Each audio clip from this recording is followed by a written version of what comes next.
En Vendée, les prises de position hostiles au projet de loi Bachelot sur la réforme de l'hôpital se multiplient.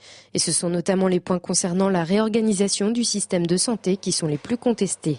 Suppression de postes, disparition d'hôpitaux de proximité au profit de gros pôles de santé et surtout élargissement des pouvoirs du directeur, point sensible du dossier. Ce directeur, en fait, il aura donc tous les pouvoirs.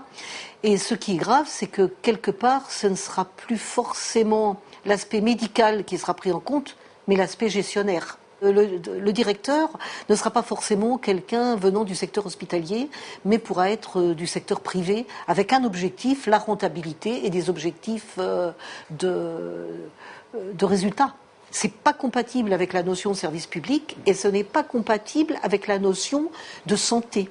L'idée d'hôpital entreprise est loin d'être acceptée par tous et après l'Assemblée nationale, c'est le Sénat qui est appelé à examiner le texte.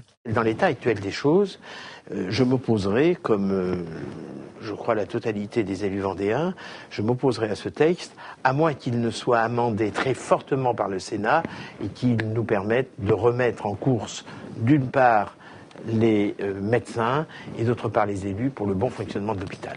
Et j'espère que nous ferons entendre la voix du Sénat pour ramener le texte des réalités de terrain et non plus des principes théoriques. Alors passera ou passera pas, les discussions parlementaires modifieront-elles le texte en profondeur pour aboutir à un accord? Réponse à partir du 11 mai.